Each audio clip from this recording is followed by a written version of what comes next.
नमस्कार दोस्तों, स्वागत है आपका हमारे यूट्यूब चैनल जीके दर्शन में। पिछले जो वीडियो थे दिल्ली सल्तनत के गुलाम वंश व खिलजी वंश के दोनों वीडियो आप तक पहुंचा दिए हैं, हमने अपलोड कर दिए गए हमारे द्वारा। आज हम दिल्ली सल्तनत के तीसरे वंश के बारे में पढ़ेंगे, तुगलक वंश के बारे में।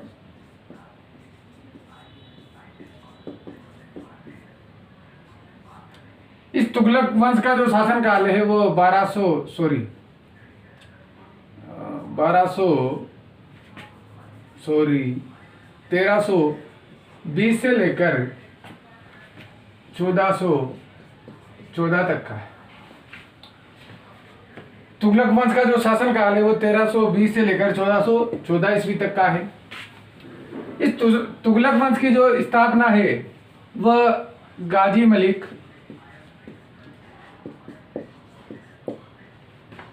इसे शाह गाजी भी कहा जाता है। गाजी मलिक या शाह गाजी ने इसे गयासुद्दीन तुगलक के नाम से आप जानते हैं।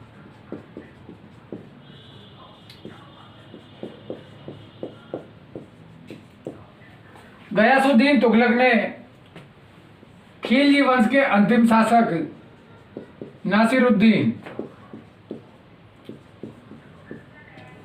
नासिरुद्दीन खुसरो शाह को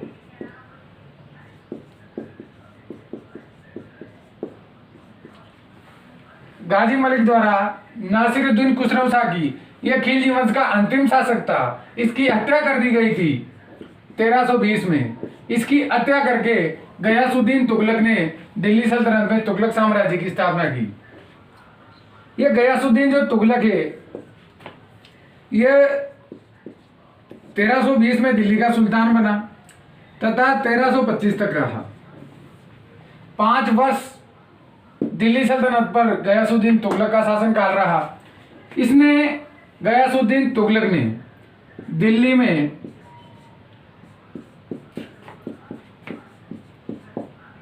तुगलकाबाद बनवाया। सारी जानकारियां पहुंचाने का प्रयास करूंगा मैं। गाजी मलिक, जिसे शाह गाजी के नाम से भी जाना जाता है, गयासुद्दीन तुगलक भी कहा जाता है। इस गयासुद्दीन तुगलक ने नासिरुद्दीन खुसरो शाह की हत्या कर दी थी 1320 में तथा इसे मारकर ये दिल्ली का सुल्तान बन गया और दिल्ली पर एक नए राजवंश का उदय हुआ। उस राजवंश का नाम था तुगलक वंश। तुगलक वंश का जो शासन काल है वो 1320 से 1414 के मध्य का है। मध्य में जितने भी शासक हुए हैं मैं सभी की जानकारियां आपको दूंगा। गयासुद्दीन तुगलक 5 साल तक शासन किया उसने। 1325 में गयासुद्दीन तुगलक की मृत्यु हो गई।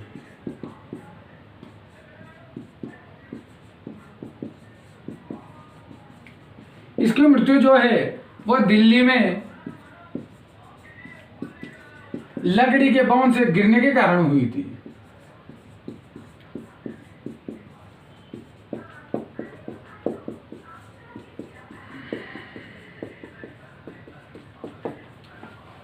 ये तुगलक था। गयासुद्दीन तुगलक की मृत्यु जो है वो दिल्ली में लकड़ी के बम से गिरने के कारण हुई थी। गयासुद्दीन तुगलक के बाद इसका बेटा जूना खा, जिसे इतिहास जगत में मोहम्मद बिन तुगलक के नाम से जाना जाता है, यह मोहम्मद बिन तुगलक 1325 में दिल्ली का सुल्तान बन गया। अब हम दिल्ली के सुल्तान मोहम्मद बिन तुगलक के बारे में पढ़ लेते हैं। आप जो मैं लिखता हूँ उसका आप स्क्रीनशॉट ले लें ताकि आपको याद करने में परेशानी ना हो। मैं मिटा देता हूँ, आप इन चीज़ों का स्क्रीनशॉट ले लिया करो। मैं इसे एरो बनाकर चीज़ों को बता देता हूँ आपको। अब मैं आगे बढ़ता हूँ मोहम्मद बिन तुगलक के बारे में। एक बार फिर मैं रिपीट कर दूं, गाजी मलिक शाह गाजी के नाम से गयासुद्दीन तुगलक ने तुगलक वंश की स्थापना की। 1320 में नासिरुद्दीन खुसरो शाह जो खिलजी वंश का अंतिम शासक था उसकी हत्या कर दी। आप चीजों को जोड़कर पढ़ना सीख जाइए। यदि आपने जोड़कर पढ़ना सीख लिया तो आप एक एक करके कड़ी जोड़ देंगे और सारी चीजें आपको आसानी से याद हो जाएगी। 5 वर्ष इसने शासन किया, दिल्ली में तुगलकाबाद बनवाया। गयासुद्दीन तुगलक की मृत्यु दिल्ली में लकड़ी के बम से गिरने के कारण हो गई। इसका बेटा जूना खा जो मोहम्मद बिन तुगलक के नाम से शासक बना। अब हम उसके बारे में पढ़ते हैं।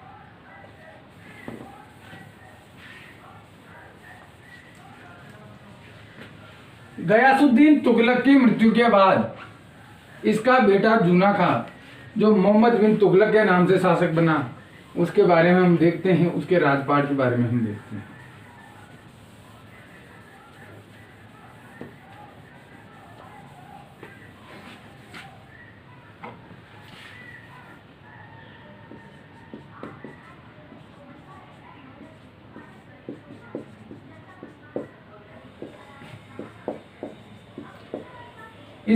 इसका जो मूल नाम था वो जूना खां था।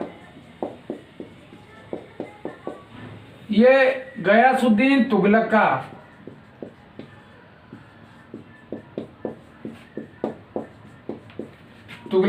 पुत्र था। इस मोहम्मद बिन तुगलक का जो शासनकाल है वह 1325 से लेकर 1351 तक का है। मोहम्मद बिन तुगलक को इतिहास जगत में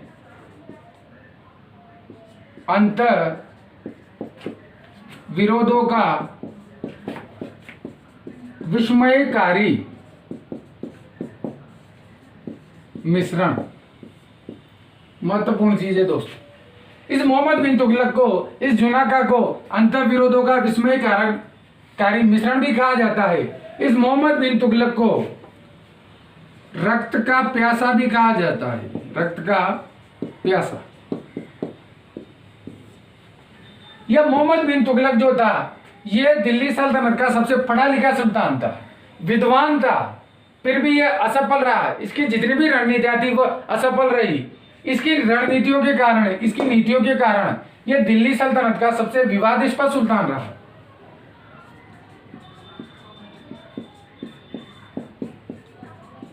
सल्तनत का सबसे विवादास्पद सुल्तान रहा।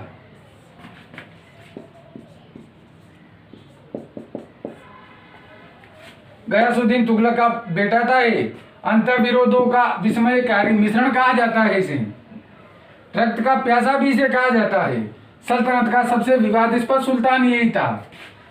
इसके साम्राज्य में मोहम्मद बिन तुगलक, इसके शासनकाल में सल्तनत का जो साम्राज्य था वो सबसे बड़ा था। इसके शासन में सल्तनत का साम्राज्य सबसे बड़ा था। जितने भी सुल्तान हुए हैं उनमें सबसे बड़ा साम्राज्य इस मोहम्मद बिन तुगलक का ही था, सबसे बड़ा था। इस मोहम्मद बिन तुगलक ने अपनी राजधानी जो है वह दिल्ली से स्थानांतरित करके देवगिरी, इस देवगिरी का नाम बदलकर दौलताबाद कर दिया था। इस दौलताबाद को ही अपनी राजधानी बनाया था इसने। देवगिरी, मोहम्मद बिन तुगलक ने अपनी राजधानी जो है वो देवगिरी को, इसका देवगिरी का नाम बदलकर दौलताबाद कर दिया। इस दौलताबाद को ही अपनी राजधानी स्थानांतरित कर दिया था दिल्ली से। आप स्क्रीनशॉट ले लें या नोट कर लें चीजों को। मैं आगे बढ़ता हूं, एक एक करके बोर्ड पे लिख दी है मैंने। मोहम्मद बिन तुगलक, इसका मूल नाम जूना खां था। 1325 से शासक बना, 1351 तक शासन किया। गयासुद्दीन तुगलक का बेटा था। इसके शासन काल में सल्तनत का जो साम्राज्य था वो सर्वाधिक बड़ा था क्षेत्रफल की दृष्टि से। इसके शासन काल में जो तुगलक साम्राज्य था ये 23 प्रांतों में बटा हुआ था।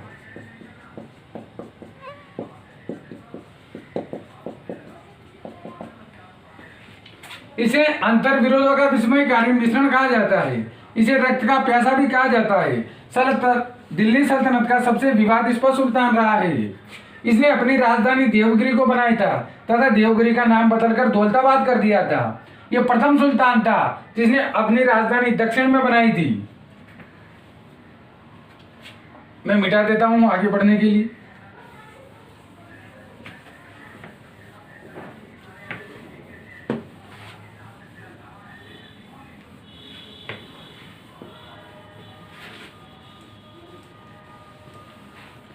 इस मोहम्मद बिन तुगलक के शासन काल में ही मोरक्को का यात्री इब्न बतूता, आपने नाम सुना होगा,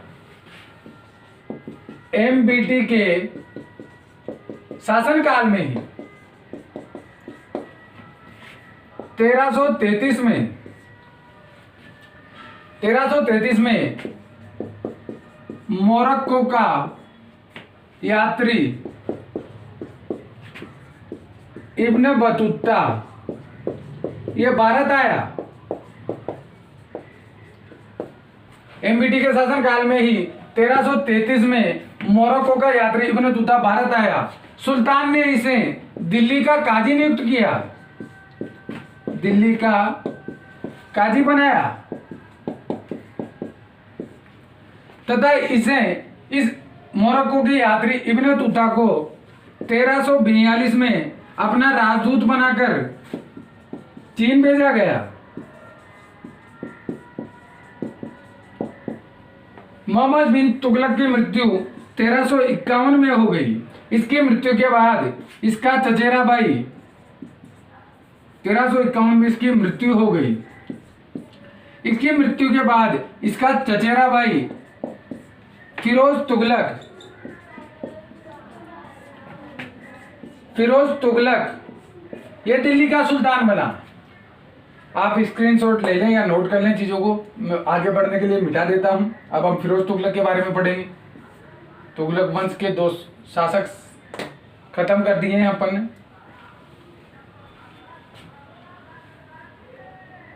नोट कर लें आप चीजों को, अच्छे से याद कर लें। एग्जाम में से यदि क्वेश्चन आएगा तो आपको 100% मिल जाएगा उसका आंसर।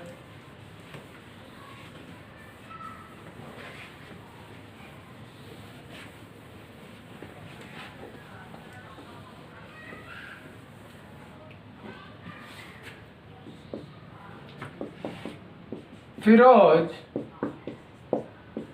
शाह तुगलक ये जो था ये 1351 में शासक बना था तथा 1388 तक शासक रहा था।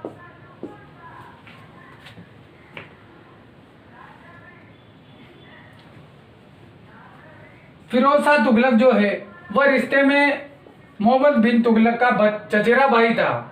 ये 1351 में सुल्तान बना।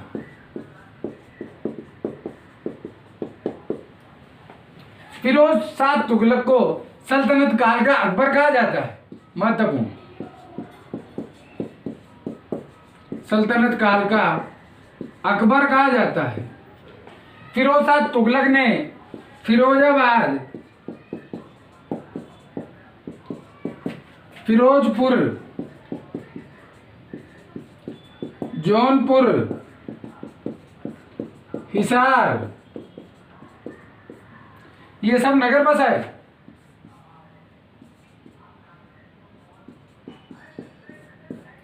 ये सब इसी के बसाए हुए नगर हैं। फिरोजपुर, जौनपुर, हिसार, फिरोजाबाद ये सब इसने बसाए। फिरोज शाह तुगलक को दिल्ली सल्तनत का जो है वो अकबर कहा जाता है। फिरोज शाह तुगलक ने ये दास दासियों का शौकीन था। इसके दरबार में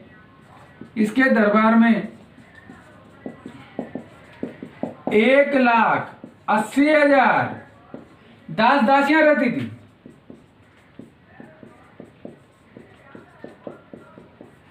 ये दास दासियों का शौकीन था। इसके दरबार में 1,80,000 दास दासियां थी।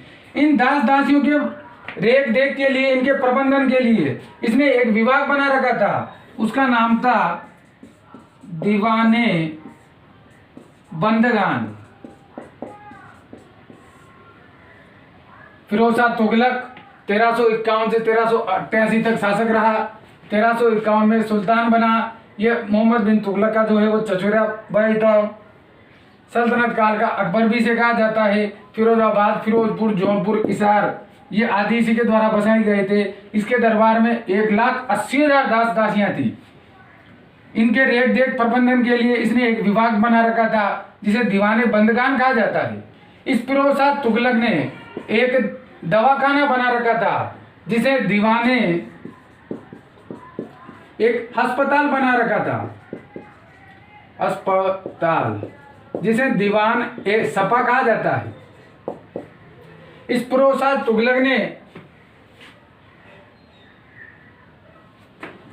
तुगलक ने गरीबों के लिए एक खैरात बांटने के लिए एक विभाग बना रखा था, जिसे लंगर चला रखा था, जिसे दीवाने लंगर कहा जाता है। इसने गरीबों के लिए अस्पताल बना रखा था, जिसे दीवाने सपा कहा जाता है। इसने असहायों के लिए खैरात बांटने के लिए एक व्यवस्था कर रखी थी, जिसे दीवाने लंगर चला रखा था इसने।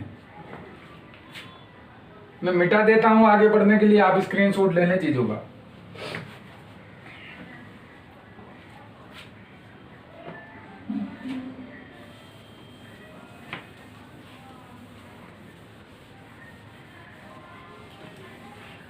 फिरोज शाह तुगलक अपने समय का महान शासक था। ये दिल्ली का सल्तनत का, तुगलक वंश का महान शासक था। ये सल्तनत काल का अकबर भी से कहा जाता है, मैंने बता दिया है आप।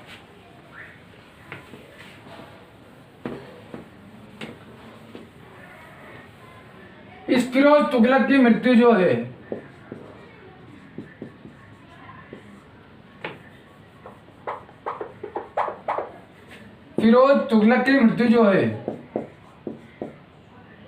वो 1588 में हो गई। 1588 में इसकी मृत्यु के बाद गयासुद्दीन तुगलक द्वितीय,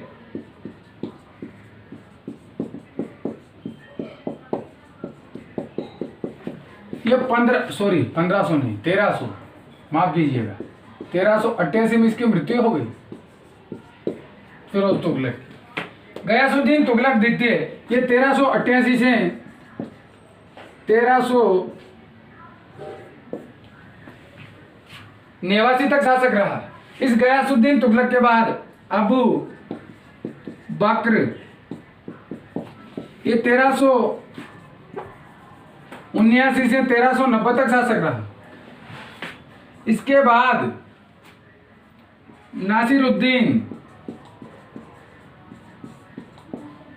नासिरुद्दीन मोहम्मद शाह, ये 1390 से 1394 तक शासक रहा। तथा तुगलक वंश का जो अंतिम शासक था, तुगलक वंश का अंतिम शासक वो था नासिरुद्दीन शाह।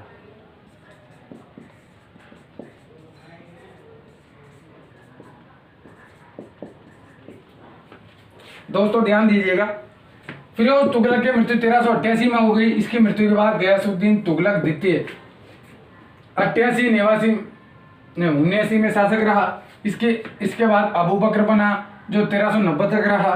नासिरुद्दीन मोहम्मद शाह 1390 से 1394 तक रहा।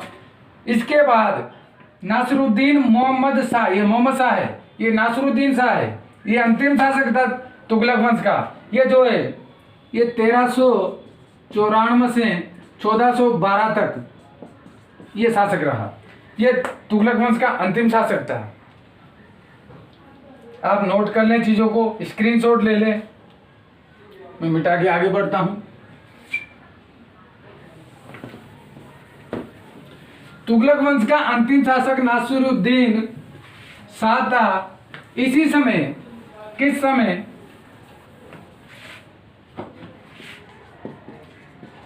नासिरुद्दीन शाह ये 1394 से 1412 तक रहा। अंतिम शासक था तुगलक वंश का। अंतिम शासक किसका? तुगलक वंश का। इस समय, इसके शासन काल में 1398 में से ही तैमूर लंग, जो समरकंद का शासक था, तैमूर लंग का भारत पर आक्रमण प्रारंभ हो गया।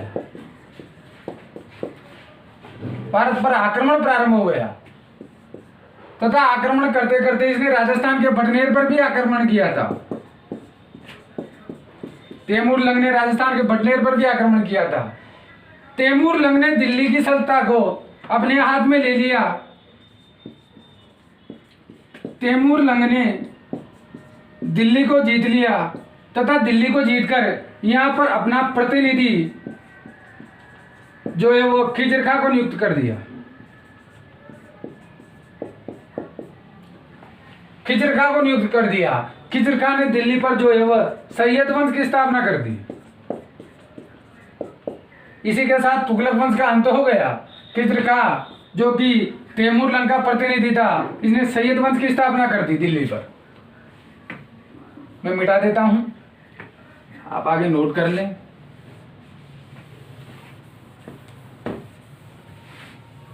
मेरे मिटाने से पहले या तो आप स्क्रीनशॉट ले लें या फिर आप नोट कर लें, जैसा भी आपको उचित लगे याद करने की दृष्टि से वो आप कर लें।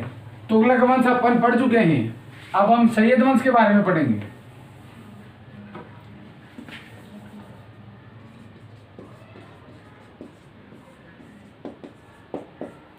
सैयद वंश की स्थापना खिजर खां द्वारा की गई।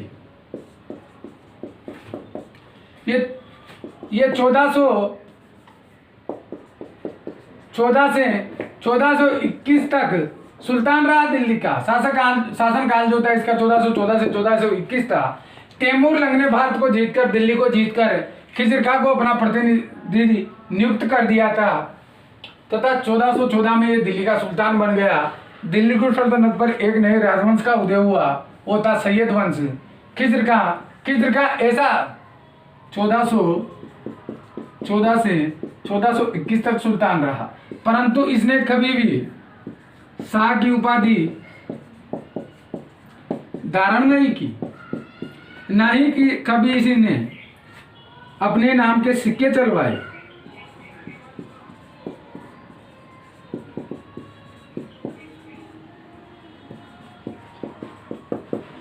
ना तो ये शाह की उपाधि धारण की, ना ही इसने अपने नाम के सिक्के चलवाए। खिजर खां के बाद मुबारक शाह शासक बना। मुबारक शाह जो है वह 1421 से 1400 ये मुबारक शाह जो है वो 1421 से 1434 तक शासक रहा। मुबारक शाह के शासन काल में ही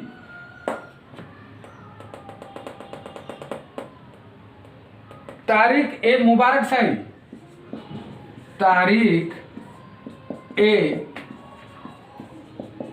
शाही की रचना हुई। इसकी रचना जो है तारिक ए मुबारक शाही की वह की गई थी याहिया सरहिंद द्वारा। मुबारक शाह जो है वो 1421 से 1434 तक दिल्ली का सुल्तान रहा। तारिक ए मुबारक शाह की रचना इसी के शासन काल में हुई। इस मुबारक शाह ने सर्वशाह की उपाधि धारण की। सर्वशाह की उपाधि धारण करके दिल्ली का सुल्तान बना। इसी के शासन काल में तारिक ए मुबारक शाह की रचना हुई जो या सरहिंद द्वारा की गई। मुबारक शाह आप नोट कर लें या स्क्रीनशॉट ले लें, हम आगे वंश का अंतिम जो शासक था वह अलाउद्दीन शाह आलम था। आलम शाह था, सॉरी अलाउद्दीन, पूरा नाम लिख देता हूँ,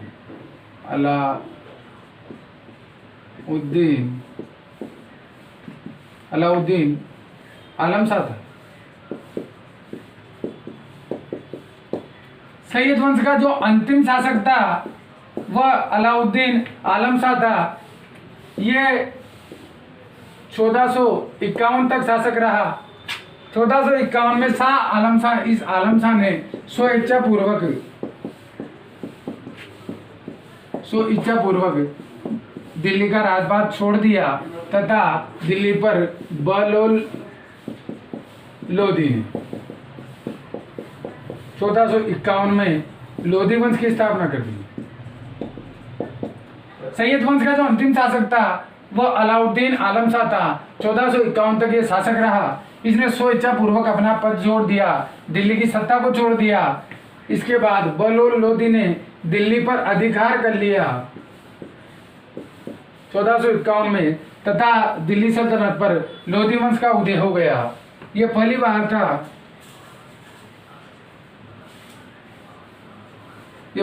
था जब दिल्ली पर तुर्कों के बाद अफगानियों का राज हुआ था, अफगानों का राज हुआ था। इसी के साथ लोधी वंश की स्थापना कर दी गई। हम लोधी वंश के बारे में मैं आगे वीडियो बनाकर आपको तक पहुंचा दूंगा। आज हमने तुगलक व सैयद वंश पढ़ लिया है, ये कंप्लीट हुआ आपके। आप इसे ध्यान से पढ़े, ध्यान से नोट कर लें चीज़ों को, स्क्रीनशॉट ले लें चाहे तो। और यदि अब तक आपने हमारे चैनल को सब्सक्राइब नहीं किया है तो शायद वीडियो को देखने के बाद तो आप कर ही देंगे। जो भी जानकारियाँ आप तक पहुँचाने लायक हैं वो मैं आप तक पहुँचा रहा हूँ। धन्यवाद।